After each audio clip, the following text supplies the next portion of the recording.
I was recently in Milan for a client, Okay. and I'm walking along this quarter where they have all the fashion brands, and I realize how totally over these mega fashion brands are. I mean, they have a Dolce & Gabbana store, and then they have another one, and then they have another one, and then you go around the corner, and there's another Dolce & Gabbana, and there's another Gucci and Prada, and this sort of mega branding with fashion is just totally over, I think. And here you have, distilled in time in this district in Milan, almost a museum, an archive almost of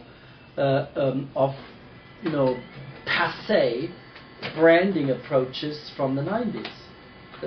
I completely agree with you. I mean, Dolce & Gabbana and Versace are completely done, I think. And it's funny you should mention that they have stores all over the place, because our colleagues from up would argue in favor of putting, game theorists would argue of putting stores everywhere you can to crowd the competitive space and block out the competition. But by doing that, you are inevitably turning something that should be exclusive into commodity, and that's the last thing they should be doing. The band of outsiders, though, you know, the site we looked at the other day, I think that's much more modern, don't you think? They seem to be doing very, very well in terms of really trying to go for something unique and different. But you know, I'm not sure I also fully agree with where they sell the clothes, like Barney's, you know? Yeah. Barney's, I don't know, Barney's, band of outsiders and Barney's, sure the same first letter, but is there any other match? I don't know. It tells me more about the fact that the people in Barney's the people in Barney's are quite agile in finding a new talent. But you know, but I must say, I somehow I do like the brand. I mean, even if I don't fully agree with the Barney's sort of bench. But it's inevitable. It makes sense. I mean, okay, we have agreed that Band of Outsiders is cool, so by association it makes also Barney's cool, just the fact that they found them. Right. I gave them a platform. I mean, you cannot avoid certain necessities, certain rules of distributing your products. So there are not that many avenues. You know, when I was having the same sort of conversation, one of the clients said, "But what does all of this have to do with Hegel?" With Hegel.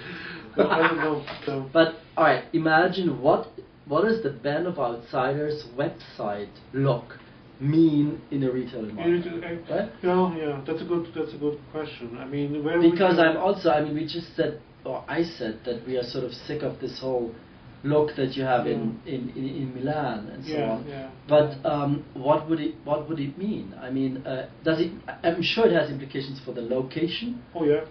It has implications for how big the thing is, how long it lasts. Do you want the store to last? I mean, to be there for years to come? You know, flagship store concept, or do you want it for a week or two? So think about location. I mean, if you look at those brands that are so, we call them done, and I think they're done. They're boring. They are oversexed in a bad 90s way.